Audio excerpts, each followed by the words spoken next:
बिस्मिल्लाहिर्रहमानिर्रहीम, अस्सलाम वालेकुम। आप देख रहे हैं आज का पाकिस्तान और मैं हूं डॉक्टर शुमाइला गफ्फार।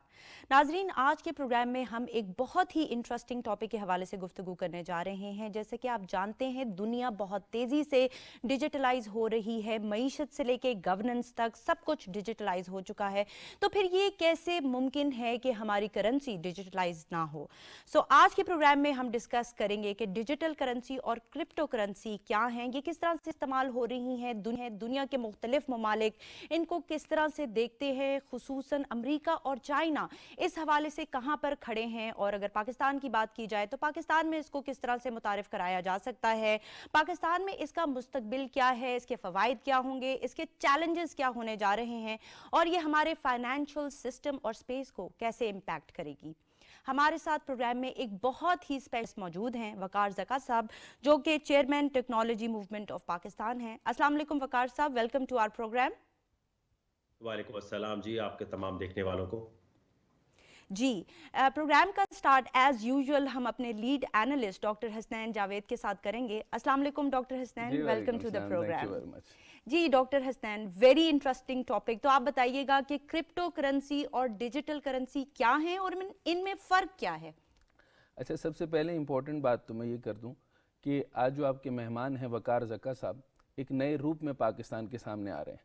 वो ये कि बहुत सारे लोग ये जानते थे कि वो इवेंजलिस्ट हैं, सोशल मीडिया इन्फ्लुएंसर है। ये तो बहुत अच्छी बात है। पूरी दुनिया के अंदर ऐसा बहुत दफ़ा हुआ कि किसी बहुत बड़े इन्फ्लुएंसर ने कोई एक काम शुरू किया और जिसकी वजह से बड़ा फ़र्क आया। सही। लेकिन कई दफ़ा अवेयरनेस में फ़र्क आता है, बाज़ों का साइकोलॉजीज़ में फ़र्क आता है, बाज़ों का डेवलपमेंट में फ़र्क आता है। लेकिन ये जो फ़र्क अभी इस दफ़ा ये लेकर आ रहे हैं वो ये मईशत के ऊपर है। एक स्टेटमेंट में देखकर बहुत खुश हुआ कि पाकिस्तान के सारे जवान अगर इस तरह सोचना शुरू कर दें कि पाकिस्तान की मईशत कमज़ोर हो रही है और कोई ये जुमला कह दे कि हम ऐसे तर्ज के ऊपर जाएंगे जहाँ के स्मॉल एंड मीडियम इंटरप्राइज के लिए एक ऐसी करेंसी को यूजेज में लेकर आया जाए जहाँ से पाकिस्तान का माशी बहरान ख़त्म हो जाए, कोई ऐसा स्टेटमेंट मुझे सुनने को मिले। और उसके अलावा कि बग़ैर किसी की हुकूमत की सपोर्ट के, बगैर किसी चीज़ के, बगैर यानी हंगामा डाले बगैर इस चीज़ को अप्रूवल भी करवाई जाए, इस चीज़ की तरफ आया जाए। अब मैं आता हूँ तेज़ी के साथ, मैं क्योंकि सारा का सारा टाइम में ज़्यादा बात करना चाहता हूँ क्योंकि वो प्रैक्टिकलिटी उसके अंदर है। मैं पाकिस्तान को एक और भी पैगाम देना चाहता हूँ कि मैं बहुत बड़ा हामी और हक में हूँ मेरिटोक्रेसी और टेक्नोक्रेसी के। जो आदमी टेक्नोक्रेट है, मेरिटोक्रेट है, जो इस काम में काम करता है, उसको इस चीज़ का ज़्यादा मौका देना चाहिए। मैं बीइंग इकोनॉमिस्ट, मुझे कम बात करनी चाहिए और टेक्निकल आदमी को ज़्यादा करनी चाहिए। तो ये एनईडी से इंजीनियर है, सबसे बड़ी बात तो ये। लोग ये समझते हैं कि उन्होंने ट्रुथ एंड डेयर और बाकी चीज़ें देखते रहे, लेकिन असल में आकर पाकिस्तान को किस नहज पर लेकर जाना चाहते हैं, डायरेक्शन क्या है और पाकिस्तानी जवान आगे जाएंगे क्या। मैंने ये देखा कि ठेले के ऊपर जो है वो सिट्टे लगाने, बाकी सारी चीजें और छोटे छोटे कारोबार की तरफ सोचना, ये बहुत डायरेक्शनलेस बातें हो गई। पढ़ाई की तरफ से तवज्जो हटाना अलग हो गया। लेकिन अब आ गया टेक्निकल पॉइंट, आपने पूछा क्रिप्टो करेंसी और डिजिटल करेंसी में फर्क। आज मैं इंपॉर्टेंट बात यहां से जो कि मैं थोड़ा सा आगे चलता जाऊंगा, ये है कि क्रिप्टो करेंसी को कंप्यूटर में एल्गोरिथम के जरिए मैनेज किया जाता है, जबकि डिजिटल करेंसियों को एक अथॉरिटी की हमायत हासिल होती है। अच्छा, अब पॉइंट यह है कि रजा बाकिर साहब ने कह दिया कि 2025 तक हम डिजिटल कर दिया जाएगा, पाकिस्तान की सारी करेंसी को डिजिटल कर दिया जाएगा। इस वक्त तक अभी तक आसार तो है नहीं, लेकिन अन करीब शायद इस पर कोई काम हो रहा होगा। लेकिन उसके अलावा जो है दूसरा जो बात है वो है क्रिप्टो करेंसी। अच्छा, क्रिप्टो करेंसी जो है उसके बारे में बहुत सारे अशकाल है, बहुत सारी गलत फहमियां हैं। उसके अंदर कहा जाता है कि क्रिप्टो करेंसी जो है वो एक ऐसा जखीरा है जिसे खुफिया कारी यानी इनक्रिप्ट किया जाता है, फिर इसे महफूज किया जाता है, फिर इसे कॉइन की शक्ल दी जाती है, फिर इसको क्रिप्टो कॉइन कहा जाता है। कहा जाता है कि इसका जो बेस लाइन है वो ब्लॉकचेन है।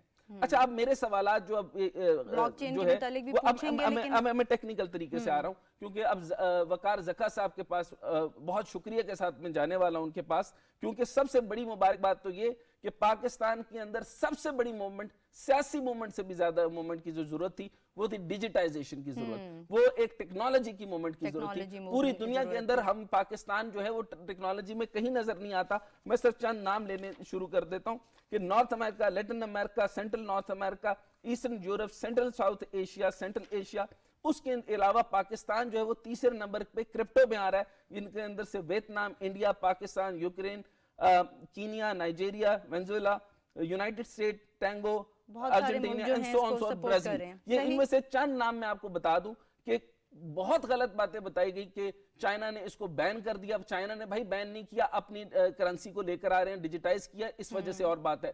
भारत इसके ऊपर काम कर रहा है, लीगलाइज कर रहा है, लेजिटिमेट कर रहा है। वेनेजुएला ने इसके ऊपर काम किया और बहुत सारा फायदा उठाया, मैं ट्रिलियंस के हिसाब से आपको बता दूंगा।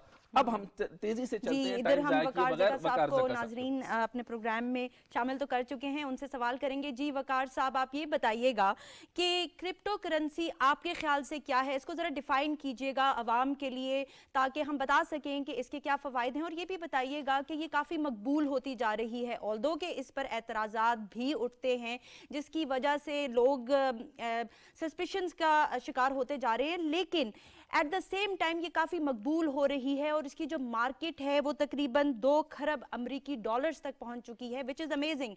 तो आप इस मुतालिक क्या कहना चाहेंगे? बहुत बहुत शुक्रिया जी।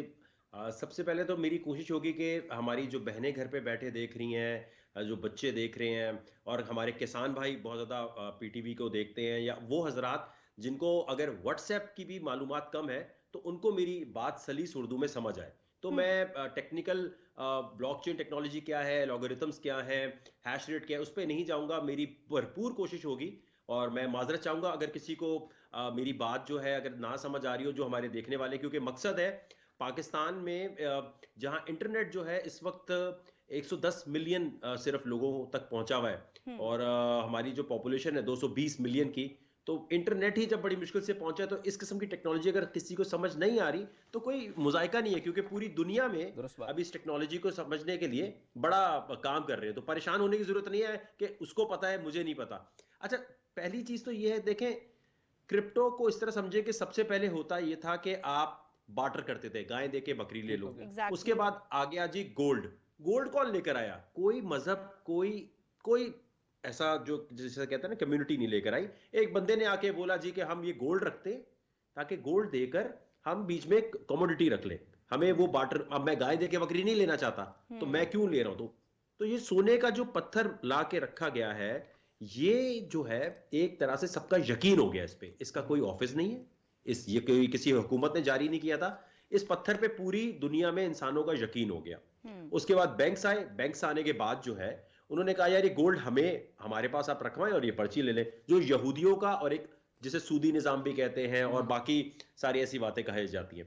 बिल्कुल ऐसी। 2008 में इसको आसान लफ्जों में इस तरह समझिए कि कोई भी बंदा अगर अपने ट्रांसफर करना चाहता है या किसी को पैसे भेजना चाहता है तो उसको जरूरत ना पड़े किसी भी बैंक की, किसी भी ऐसे इदारे की जो पैसे ट्रांसफर करने का काम करता है, और वो लीगल वाइट मनी भी हो और सिबिलिटी भी हो उसकी।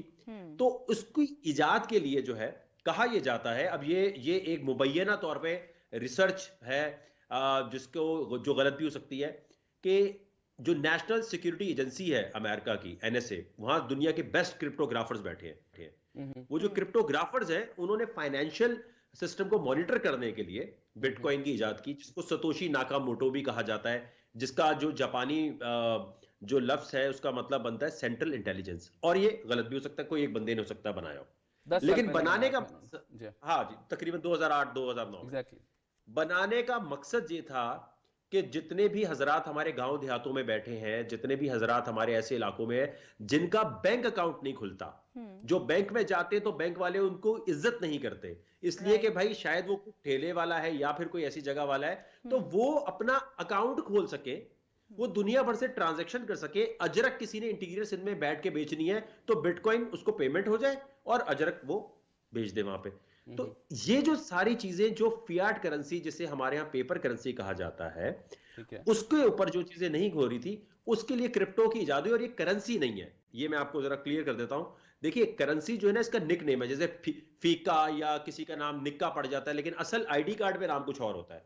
तो जो क्रिप्टो है जी, क्रिप्टो अगर करेंसी होगी तो यूएस से पागल तो नहीं है कि इसके एटीएम मशीन्स जो है डॉलर की टक्कर पे 2013 से आने दे। एग्जैक्टली, वहां पर एटीएम मशीन्स भी हैं।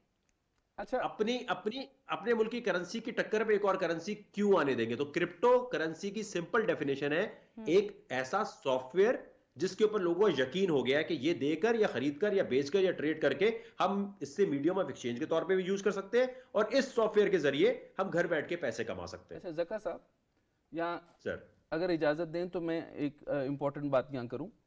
एक तो ये कि ये डिसेंट्रलाइज प्लेटफॉर्म है, थोड़ा सा मैं समझना चाहता हूँ। एक तो ब्लॉकचेन क्या प्लेटफॉर्म है, और क्रिप्टो को आपने अभी क्लियर किया कि करेंसी है या करेंसी की सूरत इसको बयान करते हैं। अच्छा, नहीं, मैंने कहा कि सॉफ्टवेयर है। मैंने अच्छा, कहा करेंसी तो कह ही नहीं सकते, क्योंकि करेंसी मैं और क्लियर कर देता हूँ, कवानीन के तौर पे FATF या फिर जो IMF की डेफिनेशंस हैं उसके मुताबिक करेंसी ये है नहीं। और किसी भी कंप्यूटर इंजीनियर से बात करेंगे, किसी से भी आप पूछेंगे कि यार ये ब्लॉकचेन क्या भला है, और ये ब्लॉकचेन कोई प्रोटोकॉल है, कोई सॉफ्टवेयर है क्या चीज ये। देखिए, इसका आसान लफ्जों में ये समझिए कि पहली चीज क्रिप्टो हो गई सॉफ्टवेयर, ठीक है। अब ये सॉफ्टवेयर किसी के भी हो सकते हैं, ये PTV अपना कॉइन निकाल ले तो उसका नाम भी सॉफ्टवेयर हो जाएगा। ये कोई चमकता हुआ कॉइन नहीं होता। और कॉइन इसलिए कहा जाता है कि आम लोगों को समझ आए, अगर सॉफ्टवेयर बोलेंगे तो लोगों को समझ नहीं आएगा, ठीक है। PTV का अलग कॉइन हो सकता है, बाकी चैनल्स का अपना कॉइन हो सकता है, सिंध का अपना कॉइन हो सकता है, पंजाब का अपना कॉइन हो सकता है, जो इंटरनेशनल मार्केट में आप देकर पैसे कमा सकते हैं। तो यानी ये पाकिस्तान के लिए एक एक्सपोर्ट करने की डिजिटल प्रोडक्ट हो सकती है। अच्छा, अब यहाँ पर इंपॉर्टेंट बात आ रही है कि इसमें आप ये कहते हैं कि ट्रस्टेड जो थर्ड पार्टी जो इंटरमीडियरी है, यानी बैंक, मॉनेटरी अथॉरिटी, कोर्ट और जजेस, ये इस पूरे के दरमियान में कहीं नहीं आते। यानी रेगुलर इसकी अगर रेगुलेशन करनी हो, इसको लीगलाइज करना हो, इसको सिस्टमैटिक अप्रोच करना हो, यानी अभी मैंने आपको बताया कि 2025 में डिजिटल इकोनॉमी को लेकर आना था, वो तो अभी प्रोसेस में होगा, लेकिन क्रिप्टो पे तो आप काम भी कर चुके। तो अब यहां पे मैं समझना चाह रहा हूं कि अब ये सारी चीजों को अब ये तो नहीं कहा जा सकता कि ये बिल्कुल इस चीज को बाईपास कर रहा है, क्योंकि इनकी दरमियान में ये अथॉरिटीज नहीं है।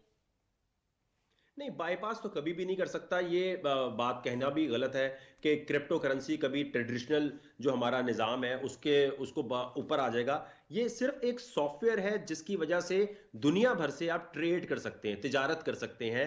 और दूसरी चीज अहम ये है कि देखें, जो रेगुलेटर्स हैं दुनिया भर के, एक बार CIA बोले कि भाई बंद करो इसे, तो बंद हो जाएगा। क्यों अमेरिका इसको चलने दे रहा है, क्यों UK चलने दे रहा है, क्यों यूरोप चलने दे रहा है? क्योंकि जो दुनिया भर का सबसे बड़ा प्रॉब्लम था कि अगर कोई चित्राल में बैठा हुआ बंदा है, उसके पास कोई आइडिया है और वो दुनिया भर से फंडिंग लेना चाहता है, तो वो तो नहीं ले सकता इतने आराम से, उसको तो बड़े प्रोसेस से गुजरना पड़ेगा, शायद पहुंचा भी ना सके। इंटरनेट की दुनिया में इंटरनेट की करेंसी चलेगी, इंटरनेट की दुनिया में। अच्छा ज़का साहब ये बताइए, अब ज़का साहब ये बताइए कि अब यहाँ समझ में आ गया, अभी ये भी कहा जाता है कि जो बिटकॉइन है ये ओल्डेस्ट है, उसके बाद जो इथरम, ETH, LTC, ADA, डॉच, इसके अंदर स्टेलर, डॉच कॉइन, वो बाइनकैन यानी BNB, ये सारे के सारे मुख्तलिफ फॉर्म्स हैं। ये बिटकॉइन जो है वो इसकी एक ओल्डेस्ट फॉर्म है। यानी ये कौन सी फॉर्म बनती है? और फिर इसके अंदर अभी हम ये देख भी रहे हैं कि फाइनेंशियल ऑर्डर और डेमोक्राइजेशन के अंदर बेशुमार जगहों के ऊपर इसने बेशुमार यानी करामाती किस्म के फायदे दिए हैं। दुनिया की इकोनॉमी, मईशतें ऊपर गई हैं। और मैं अभी आपके सामने जो जिक्र करने वाला हूं स्टैटिस्टिकल एनालिसिस के साथ, टर्की ने इसके अंदर स्काई रॉकेट फायदा किया, वेनेजुएला ने इसके अंदर स्काई रॉकेट फायदा किया, यानी डूबी मईशत के अंदर आपकी क्रिप्टो करेंसी ने फायदा दिया। फिर इसी तरीके से 2019 के अंदर एल सल्वाडोर के अंदर 2.1 मिलियन का सल्वाडोर के अंदर गवर्नमेंट ने क्रिप्टो करेंसी वॉलेट के नाम से काम किया।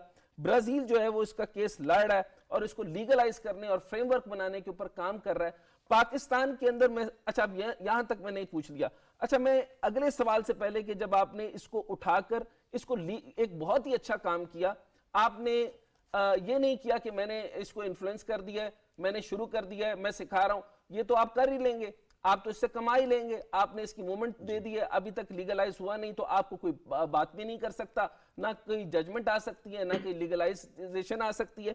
लेकिन आप ये बताइए कि आपने पूरी आवाम के लिए, पूरे पाकिस्तान के लिए काम करना शुरू कर दिया, जबकि और भी कुछ लोग मैं जानता हूं उन्होंने पूरे पाकिस्तान के लिए नहीं, बल्कि सिर्फ अपने अपने इस टाइम पर वो मैक्सिमम प्रॉफिट कमा रहे हैं। और आप जो हैं वो इस वक्त पाकिस्तान का केस लड़ रहे हैं। आप सिंध हुकूमत की तरफ चले गए, आपने वहां के जो है वो अदालतों को बस गए, फिर आप आगे भी जा रहे हैं, और फिर आपकी जो निगोशिएशंस हैं वो स्टेट बैंक के साथ भी चल रहे हैं, आप सेंट्रल बैंक के साथ भी बात कर रहे हैं। सेंट्रल बैंक डिजिटाइजेशन की तरफ जाना चाहता है, तो क्या वजूहत हैं? और ये भी बता दूं कि आपको उन्होंने रिकग्नाइज भी किया पेशावर की तरह, ये केपीके गवर्नमेंट ने। ये बताइए कि इतने बड़े फवायद यूक्रेन सेंट्रल बैंक से लेकर वेनेजुएला तक, और ये सारे स्टैटिस्टिकल एनालिसिस हमारे पास billion of the billion dollar के फायदे में दे रहे हैं, कि क्या प्रॉब्लम है कि हमारे अभी तक ये समझ में नहीं आ रहा कि ये कोई हवाई मखलूक है?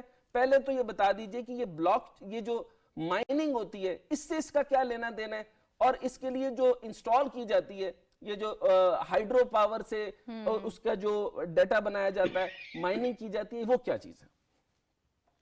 अच्छा, सबसे पहले तो मैं बड़ा शुक्रिया अदा करना चाहूंगा ऑनरेबल सिंध हाई कोर्ट का। देखिए, हमारे पास ऑप्शन होती है कि हम अपने पैसे बनाएं, अपनी गाड़ियां, 2 गाड़ियां ले लें, 3 घर ले लें और अपनी जिंदगी आराम से गुजारें।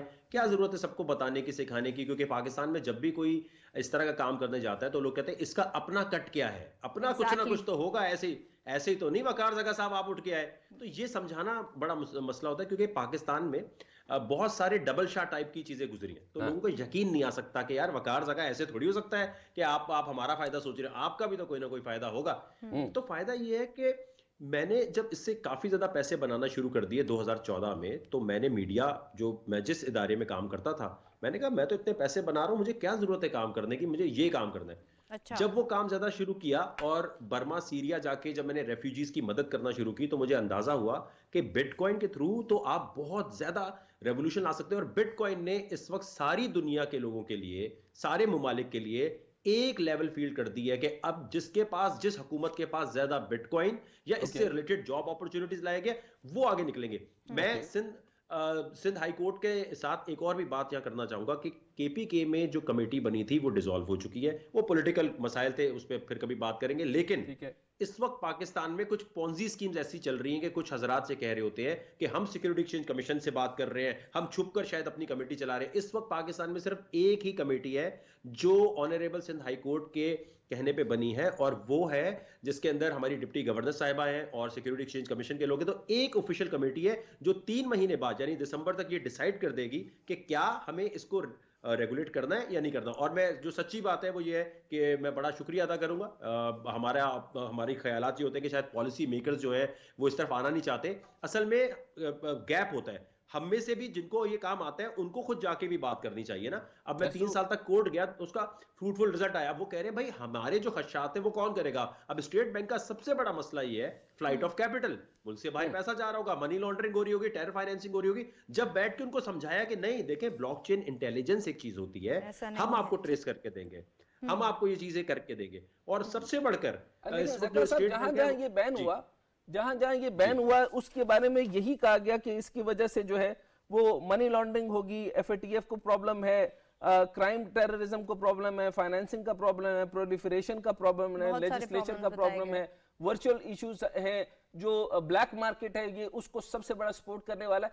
इसको भी जरा स्टेटमेंट देकर क्लियर कर दीजिए कि इसके अंदर इसका काउंटर किया जा सकता है। पहली बात तो ये कि हवाला हुंडी और जिस तरीके से जो पैसे वैसे दिए जाते हैं उसका खात्मा कर रहा होगा ये जो, और इस्लामिक पॉइंट ऑफ व्यू से ये सूदी निजाम का खात्मा कर रहा होगा। दूसरी चीज ये है, जब आपका मोबाइल आपका बैंक बन गया और आप इंटरनेट के थ्रू ट्रांजैक्शन करते हैं, इंटरनेट के थ्रू कोई भी ट्रांजैक्शन ऐसी नहीं है जो ट्रेस ना हो सके।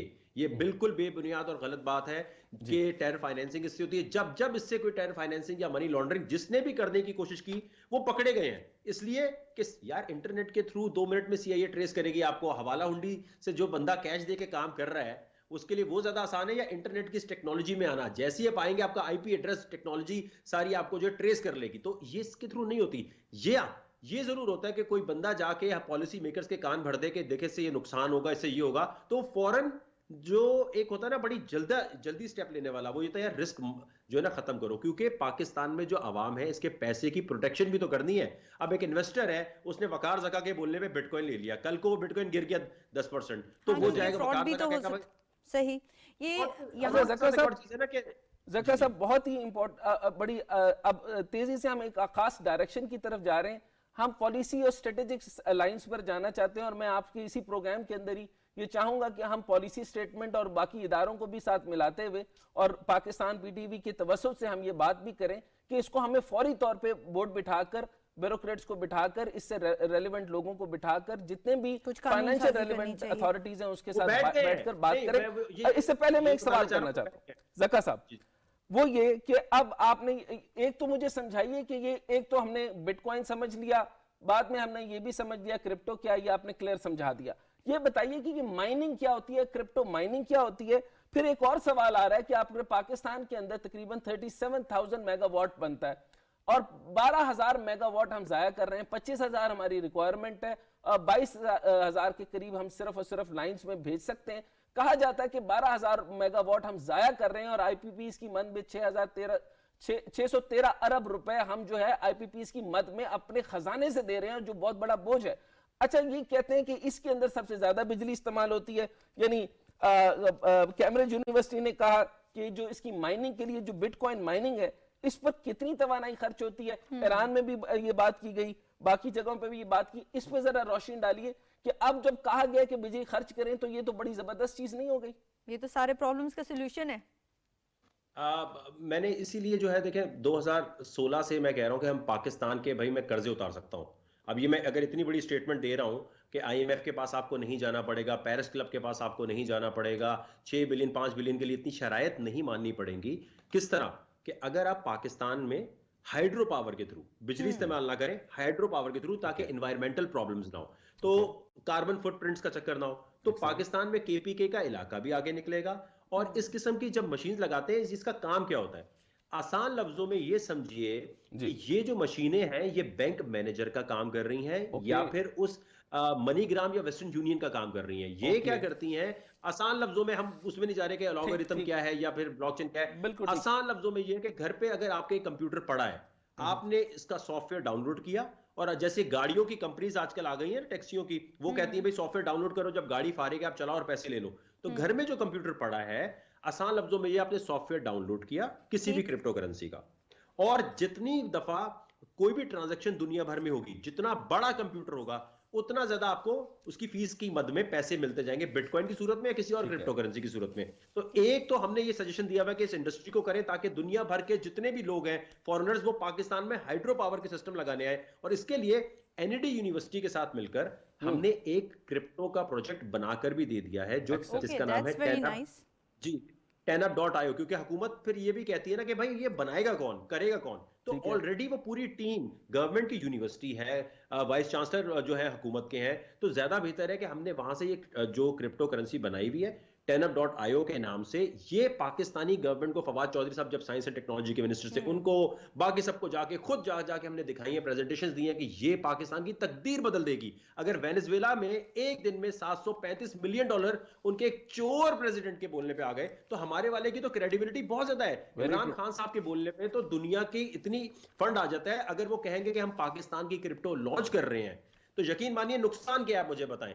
पाकिस्तान अपनी क्रिप्टो इंटरनेशनल मार्केट में लॉन्च कर रहा है, तो समझे टेक्सटाइल की तरह, कपास की तरह, राइस की तरह आप अपनी डिजिटल प्रोडक्ट है वो लॉन्च कर रहे हैं, और मेरी सर्विसेज फ्री ऑफ कॉस्ट हाजिर है। मेरा कोई हिडन एजेंडा नहीं है, मेरे पास अल्हम्दुलिल्लाह अल्लाह का दिया सब कुछ है। मैं पाकिस्तान के लिए ये माइनिंग का पूरा सेटअप और इसके साथ साथ पाकिस्तान की क्रिप्टो करेंसी बनाकर फ्री ऑफ कॉस्ट देना चाहता हूं, ताकि पाकिस्तानी हुकूमत जो है उसको ज्यादा प्रॉब्लम में ना पड़ना पड़े, किसी पॉन्जी स्कीम में ना पड़ना पड़े। और मैं ये बताऊं, ईस्ट इंडिया कंपनी हम बनते पूरा फेस करेंगे अगर पाकिस्तान में बाहर के किसी एक्सचेंज को यहां आके काम करने की जैसे अभी इजाजत मिली हुई है। देखें, अगर वो पैसा लेके भाग जाएंगे, लोग कोई नहीं रोक सकता। हमारा अपना एक्सचेंज होना चाहिए, जैसे पाकिस्तान क्रिकेट बोर्ड है, पाकिस्तान क्रिकेट बोर्ड की तरह मैं आपको हमारी पूरी एनईडी यूनिवर्सिटी के स्टूडेंट्स और वाइस चांसलर की सरबराही में हम आपको एक्सचेंज बना के देते हैं। वो एक्सचेंज दुनिया भर के लोग यूज कर सकते हैं, उस एक्सचेंज में पाकिस्तानी भी कर सकते हैं, और उससे फायदा ये होगा कि इन्वेस्टर प्रोटेक्शन भी होगी, और FATF के मुताबिक आपके पास एक ऐसा टूल आ जाएगा जिससे आप क्रिप्टो को रेगुलेट कर सकेंगे। क्योंकि FATF कल आपसे पूछेगा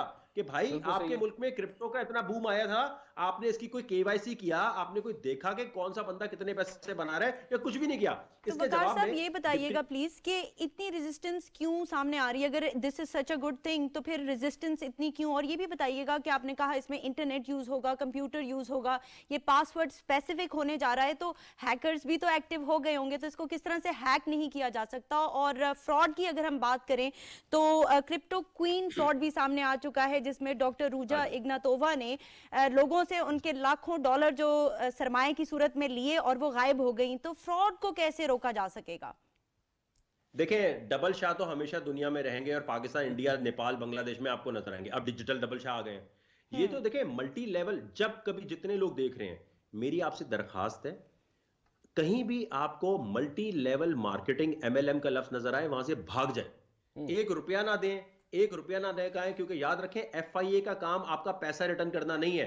पैसा लेके कोई भाग गया, पैसा एक की जेब में गया, वो वापस नहीं आएगा। क्रिप्टो करेंसी के नाम पर वैसे इंटरनेट की दुनिया में कहीं भी जो पैसा लगाना है, वो पैसा लगाना है जिसका जाने का गम नहीं होना चाहिए। क्यों? क्योंकि कल को अगर इंटरनेट ही बंद हो गया तो फिर क्या करेंगे आप? अपनी जमा पूंजी मोटरसाइकिल बेच के इसमें नहीं लगा सकते। और सबसे पहले देखें, ये जो चीज है ये कॉम्प्लेक्स है, ये इतनी आसान नहीं है। अगर आप अपने बच्चों को स्कूल भेज रहे हैं, अगर आप अपने बच्चों को कहीं भी जाने के लिए बोल रहे हैं, हाँ, एक मसला जरूर आता है। वो मसला ये है कि यहां पर ये कहा जाता है कि जो क्रिप्टो में इंटरनेट के ऊपर मालूमात है वो इतनी कॉम्प्लिकेटेड है कि समझ नहीं आती। और जो क्रिप्टो सही, लेकिन सीखना चाहिए। अच्छा जी, क्रिप्टो के जो ऑनलाइन स्कूल बने हुए हैं, जो इंटरनेशनल, जैसे ऑक्सफोर्ड वाले भी सर्विसेज दे रहे हैं, बाकी वो महंगे बहुत हैं। उसके लिए टेक्नोलॉजी मूवमेंट पाकिस्तान ने इंतहाई सस्ता तरीन और वही टीचर्स जो आपको इंटरनेशनल लेवल पे मिलेंगे $100 $200 पे, वो हमने आपको दे दिए हैं। tenup.io पे जाएं, एनईडी यूनिवर्सिटी के टीचर्स हैं, वो आपको वहां पर पढ़ा रहे होंगे, स्टूडेंट्स पढ़ा रहे होंगे। और वो सबसे बेस्ट तरीका है कि आप $10 $5 देके आराम से अपने बच्चों को जबरदस्ती ये सिखाएं, इन्वेस्टमेंट ना करें लेकिन सिखाएं। ये बात मैं आपकी एग्री करता हूं। मैंने बहुत सारे रिसर्च के दौरान देखा तो बहुत सारे इंस्टीट्यूट्स मैंने देखे कि इसके तकरीबन $60 $70 $100 से भी ज्यादा सिर्फ उन्होंने उस यानी जो ब्लॉक बना हुआ था उसके एंट्रेंस के लिए थे, और आपका तकरीबन $5 या $10 भी नहीं था, जबकि आप बहुत ज्यादा चीजें दे रहे हैं। अच्छा, इंपॉर्टेंट बात वकार जका साहब, the global 2021 global crypto adoption index के अंदर जो टॉप 20 के अंदर पाकिस्तान तीसरे नंबर पे है। अच्छा, तीसरे नंबर पे होने की उसकी वजूहात ये है कि पहले तो है कि P2P चेंज ट्रेड वॉल्यूम है, फिर on chain retail volume received है, और ऑन चेन वॉल्यूम रिसीव्ड के अंदर हम जब पाकिस्तान आता है तो वो 11वें नंबर पे आ रहा है, जबकि वियतनाम 4 और इंडिया 2 पर आ रहा है। अच्छा, इसकी रीजन मैं ये पूछना चाहता हूं कि ऑन चेन क्रिप्टो करेंसी, थोड़ा सा टेक्निकल और आप इसको आसान कर दीजिएगा, कि on chain crypto currency value receive जो होती है वो परचेजिंग पावर पैरिटी के हिसाब से पर कैपिटा आ गया।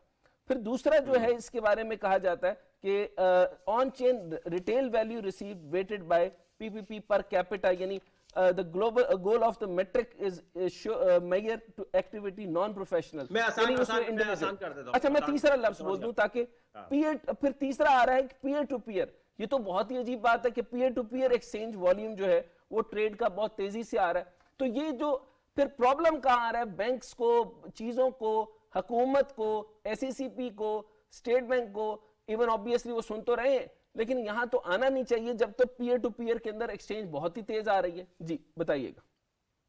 देखिए, एक ऐसा मुल्क है जहां 3D प्रिंटर बैन, जहां पर टेक्नोलॉजी अभी इंटरनेट ही इतना नहीं पहुंचा हुआ, इंटरनेट की क्वालिटी में हम लोग 76 या 77 नंबर में आते हैं 100 में से।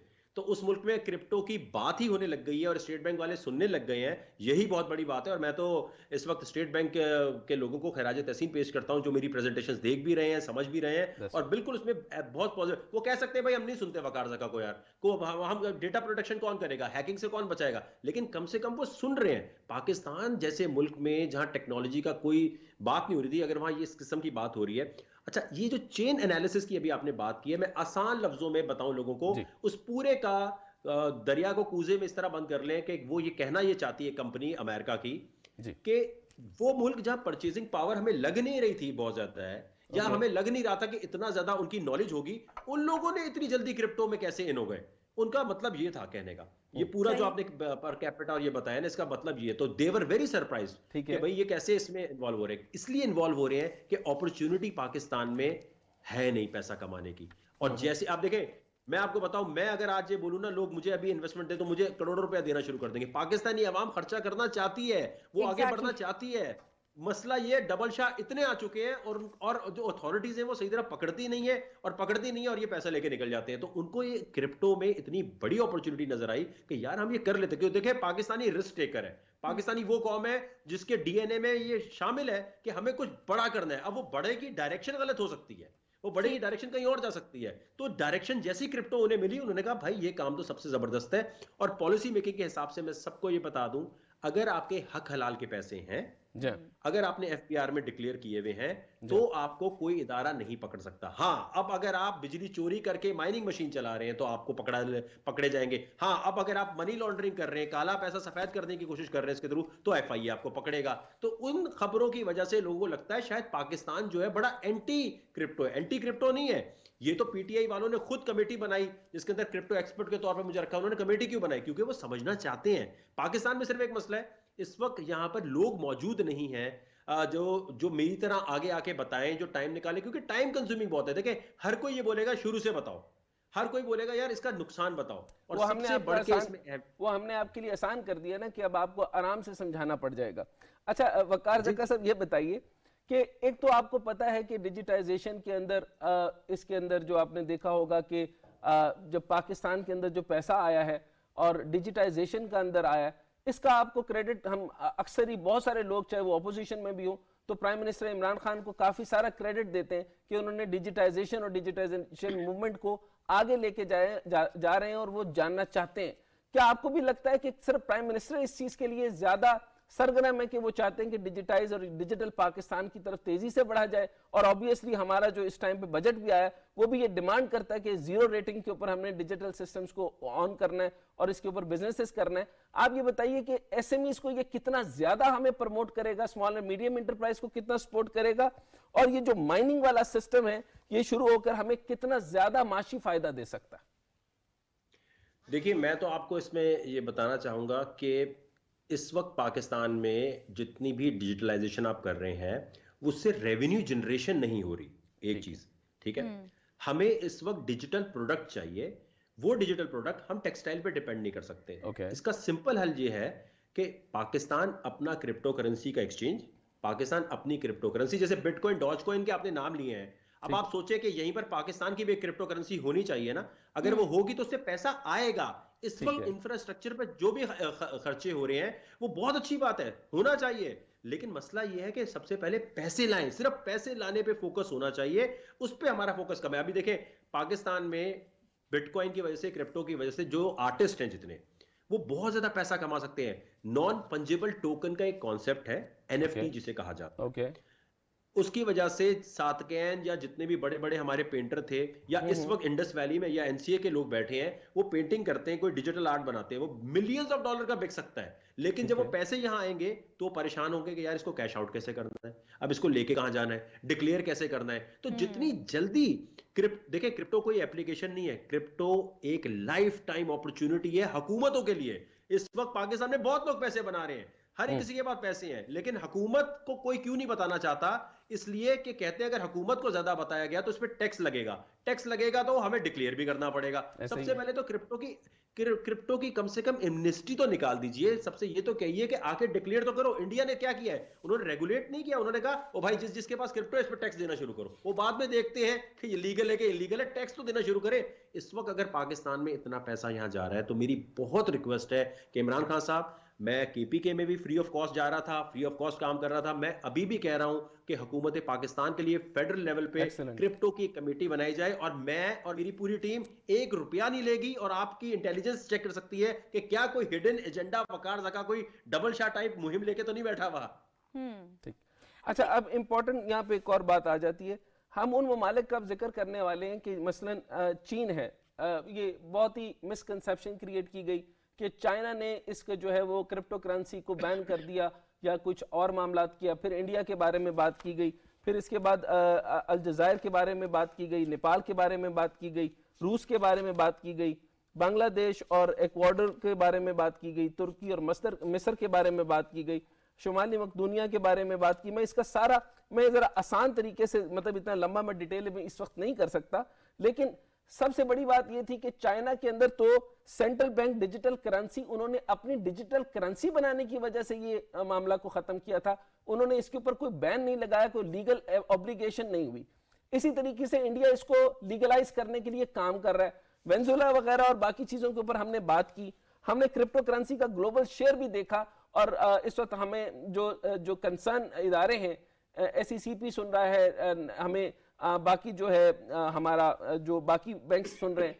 नॉर्थ अमेरिका के अंदर 18%, लैटिन अमेरिका में 9, सेंट्रल नॉर्थ के अंदर, ईस्ट यूरोप के अंदर, ईस्ट एशिया के अंदर 14% तक। तो ये सब जगहों के अंदर जो क्रिप्टो करेंसी इस्तेमाल हो रही है और इसकी बिलियन ऑफ द बिलियन की मार्केट बन रही है, आप किस तरह सजेस्ट करते हैं कि कौन सा स्टेप 1, स्टेप 2, स्टेप 3, स्टेप 4, यानी इन इदारों के पास ये बताया जाए कि जहां पर आप एनालिसिस कर लीजिए कहां पे बैन हो रहा है, कहां पे शुरू हो रहा है, कहां पे टर्की जो है स्काई रॉकेट पे पहुंचता है, वेनेजुएला उसको कहता है करना है, और ब्राजील उसके ऊपर कह रहा है कि मैकडोनल्ड से लेकर कार खरीदने से लेकर घर खरीदने तक हर चीज क्रिप्टो करेंसी पर होगी। तो ये सारे एनालिसिस तो गलत नहीं हो सकते, फरमाइएगा। जी, सबसे पहले तो चाइना की बात करते हैं। चाइना और जितने भी ममालिक का आपने नाम लिया है, इसमें ये देखिए कि चाइना ने बैन करना तो एक दफा अनाउंस करता ना, 2013 में का बैन है, फिर 15 में बैन है। भाई एक दफा बैन कर दिया, गूगल बैन कर दिया था, ये बार बार क्यों बोलना पड़ रहा है? असल में हुकूमतों को ये पता है, जैसे एक जमाने में 1972 से पहले गोल्ड के साथ होता था डॉलर। अब ये है कि जिस मुल्क, जिस हुकूमत के पास ज्यादा बिटकॉइन होंगे वो दुनिया का अमीर तरीन मुल्क बन जाएगा, डिमांड में होगा। तो चाइना गिराता है तो ये भी तो देखें, फिर 60,000 से 45,000 रुपए खरीद कौन रहा है? फिर अगर ये इतनी बुरी तरह बैन हो रहा है तो ये वापस ऊपर कैसे आ रहा है? ये खरीदार कौन है भाई? एक मुल्क ने इतनी बड़ी इकोनॉमी है, उसने जब बैन किया है, अगर डेटा निकाला जाता है तो पता चलता है चाइनीज ही खरीद रहे हैं। अगर ये मिस्र की बात करते हैं, उनको पता चलता है वो खुद खरीद रहे हैं। भाई खरीदार कौन है अगर इतना बड़ा बड़े मुल्क बैन कर रहे हैं? फिर दूसरी चीज देखिए, इसमें सबसे अहम मकसद ये है कि पाकिस्तान, अगर एक एग्जाम्पल ले, इतना ज्यादा 2016 से मेरी वीडियोस पड़ी हैं कि मैंने कहा जो सेल्वाडोर अभी कर रहा है, उसने बिटकॉइन को लीगल टेंडर बना दिया है। लीगल टेंडर बनाकर उसने बिटकॉइन से जो प्रॉफिट बनाया है वो इतना ज्यादा प्रॉफिट बना लिया है कि लोग परेशान हो गए।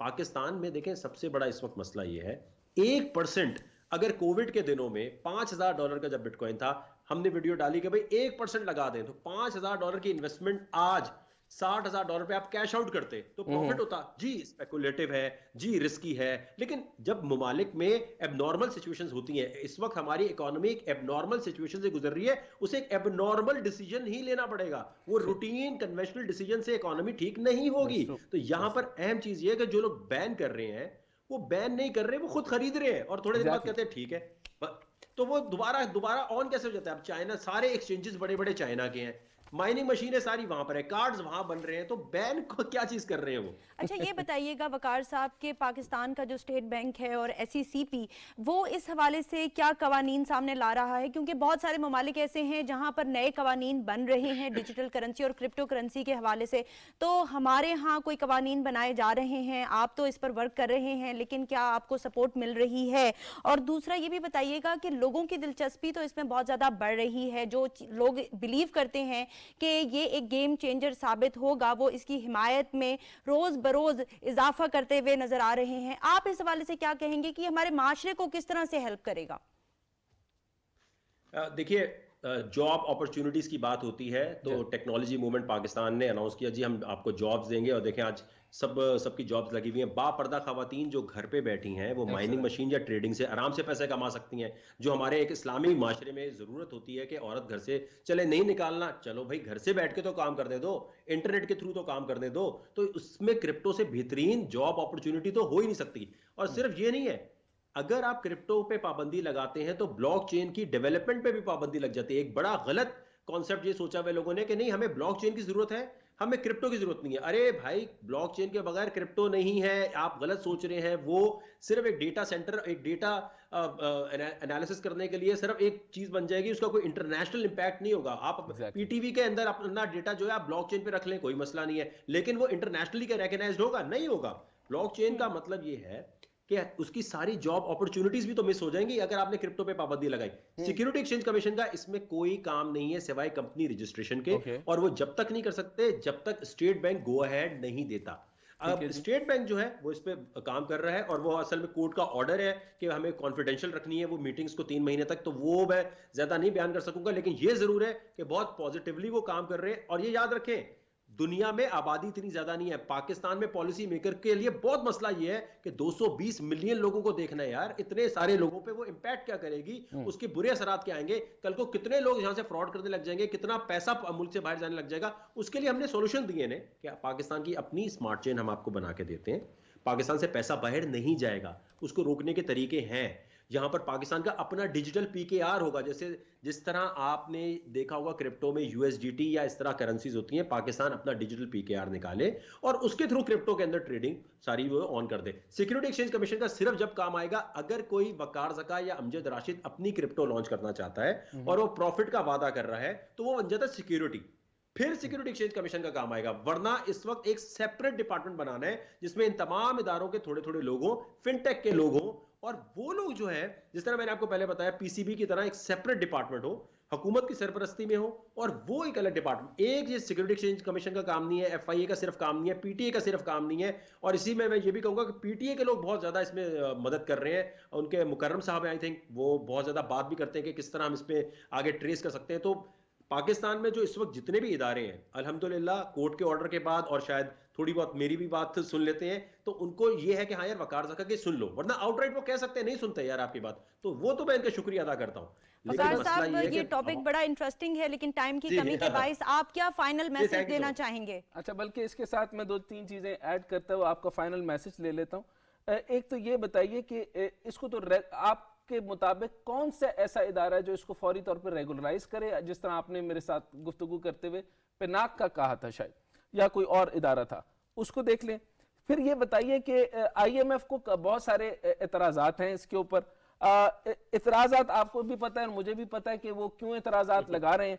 इसके आगे ये बताइए कि वहां पे जो लगार्ड का ये जो क्रिस्टीन लगार्ड का मौक़िफ़ है कि क्रिप्टो करेंसी सबसे बड़ा खतरा है, सो ऑन सो फोर्थ, ये सारे के सारे मालियाती पॉलिसीज जो हैं वो इसके अगेंस्ट क्यों बनाना चाहते हैं, और कौन से इदारा आप मुनासिब समझते हैं कि जिससे फौरी तौर पे ये जो खुद मुख्तारी वाला मसला है वो हल हो जाएगा, क्योंकि पाकिस्तान की खुद मुख्तारी तो इसके ऊपर ख़त्म नहीं होती। और आप क्या सजेस्ट करेंगे कि फौरी तौर पे इससे कितना माशी तौर पर हमें फ़ायदा मिलने वाला है? देखिए, पहली बात तो ये है कि जैसे ही पाकिस्तान अपनी क्रिप्टो करेंसी अनाउंस करेगा, जो हमने तैयार करके बनाकर रेडी की हुई कि हम फ्री ऑफ कॉस्ट दे देते हैं हुकूमत को, तो मैं यकीन से कह सकता हूँ 2-3 बिलियन डॉलर तो एक हफ्ते में आपके पास आएंगे से। ऑन रिकॉर्ड रख लें, नहीं आए तो बोलना यार ऐसे ही आपने हमारा टाइम ज़ाया किया, आप ऐसी शुरलियाँ छोड़ रहे होते हैं, वकार ज़का पब्लिसिटी स्टंट कर रहे होते हैं। दूसरी चीज़, एक्सचेंज खोलने की वजह से पाकिस्तान का रेवेन्यू इतना ज़्यादा आ रहा होगा कि तस्वुर भी नहीं किया जा सकता। अच्छा, इस वक्त पीका के कवानीन मौजूद हैं। अगर इस वक्त जो है एफआईए साइबर क्राइम के जो कवानीन है पाकिस्तान इलेक्ट्रॉनिक क्राइम एक्शन के, अगर उसमें सॉफ्टवेयर के तौर पे ट्रीट किया जाए इसे, तो फिर ये बाकी तमाम इदारों से निकल जाता है। लेकिन ओरिजिनली इसको डिजिटल कमोडिटी के तौर पे ट्रीट करना होगा। और जहां पर आपने एक और जो बात की थी ना कि इसके अंदर जो रेगुलेटर्स हैं उनको फौरन से पहले ये देखना पड़ेगा कि हमारे पास से चांस निकल ना जाए, क्योंकि देखें अभी एक और लहर आ रही है, कोविड की तरह की एक और लहर आ रही है। जो बिटकॉइन जो ऊपर गया था वो इसी वजह से गया था कि स्टॉक में और गोल्ड में से लोगों का एतबार उठ गया था, तो वहां से पैसा डालना उन्होंने यहाँ शुरू कर दिया।